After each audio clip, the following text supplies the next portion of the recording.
16 years ago in Boston, on the day of the Rebbe's yahrzeit, which was the 10th yahrzeit of the Rebbe, they had Rabbi Adin Eves Yisrael, also known as Rabbi Adin Steinsaltz, speak. We know Rabbi Steinsaltz is known for his great accomplishments, the first one to actually take on the modern translation of the Talmud, many other different endeavors, and he told over the following story. He said, I was involved in many projects, and each one was very intense. And I realized that in order to focus my energies on just a few of them, I'd have to cut out one or two of these projects, and then I'd be able to be more successful at what I'm doing. He says, so I wrote a letter to the Lubavitcher Rebbe, and I told him my predicament, and I asked him for advice. Which one of these projects should I cut out? And he said the Rebbe's response was phenomenal. And this actually shows the worldview of the Rebbe. The Rebbe's response was, take on another project. Take on another project. I asked you which project I should cut out. Now, I don't know if the Rebbe explained to him, or definitely the Rebbe explained elsewhere, that the human condition is not like a chemical reaction, it's like a nuclear reaction. And he explained that if you put enough pressure, the energy that comes out of that is way more superb than the energy you started with. And this is what the Rebbe always taught us, to challenge ourselves in order to become greater, better, accomplish more. In this week's Parsha, we have the story of, once again, a revolt. Now, Dasan and Avira, which were two troublemakers, many times caused trouble for Moshe and Aaron. In this week's Parsha, they are singled out by name. And the Maharal of Prague says something interesting. He says, whenever you have great people, you also have other people who come to challenge them. So Dasan and Aviram were the challengers of Moshe and Aaron. So what's the meaning of this? Why are they there to challenge Moshe and Aaron? They're there to challenge Moshe and Aaron to bring out even more greatness in Moshe and Aaron. And in this week's Parsha, we see when they do challenge Moshe and Aaron for their final time, right before they meet their miserable death, what happens? God tells Moshe, tell the people, stay away from them. I'm about to destroy them. And what does it say? Moshe gets up and he goes to their tent, which is not understood. Their decision of what's going to happen to them was already signed and sealed. Why is Moshe Rabbeinu getting up and going to them? And Hashem already said, separate from them. And the answer given is that, first of all, getting up means the regal getting up for an appointment, for dignity. And Moshe and his whole regal entourage comes to them.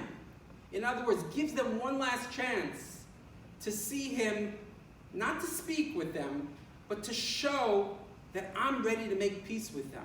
So this really brought out real leadership in Moshe.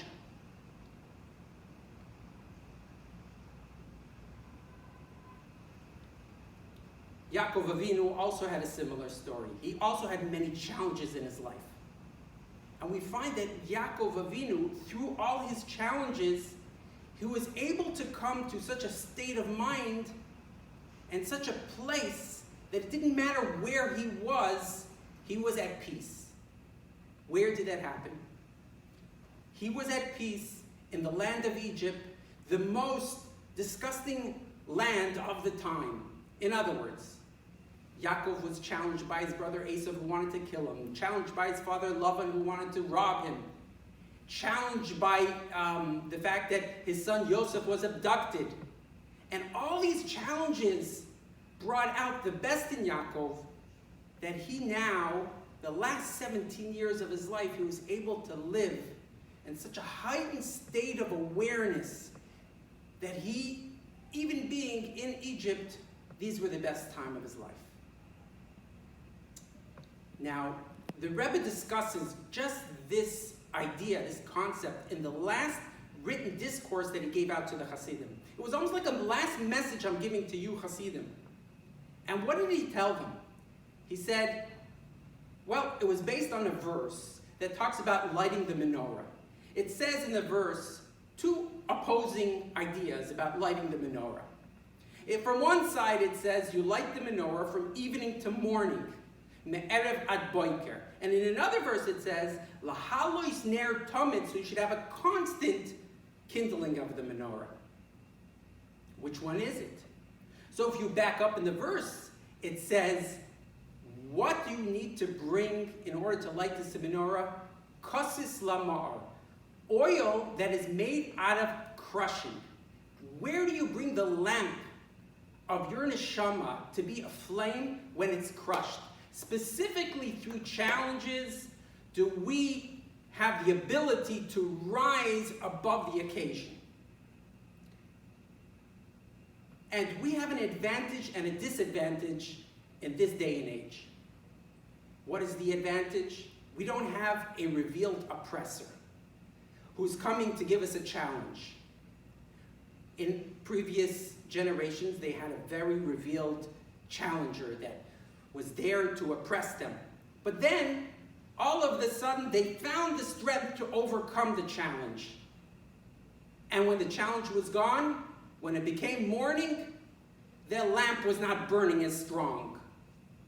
In our generation, we're given the ability to have a constant lamp. So, like we said, you need to have something challenging you to bring out that nuclear energy, to bring out that great ability buried deep within the reservoirs of our psyche. Where do we find that? And the answer is, we have to challenge ourselves. We have to realize that as long as the work of perfecting this world is not done, as long as God's splendor and God's knowledge in this world is hidden, we find ourselves in a very challenging position. So we have to do whatever we could to overcome this challenge. So if we feel that, and it becomes part of our conscious awareness, and we're always challenging ourselves, then that's something that's constant. Not only from evening to morning when we feel a dark cloud is over us and we're challenged, even in a time of freedom, even in a time of relative stability, we're able to keep that flame going. So go ahead, take the challenge. Take on another project and another project to make this world a brighter, shinier place. And you will be given the ability to do so, because deep within you, you have the ability to create that nuclear reaction, to have extra power, extra energy, to make this a shinier, better place, until we fulfill our ultimate goal with the coming of Mashiach, when the entire world will be filled with the knowledge of Hashem. Amen.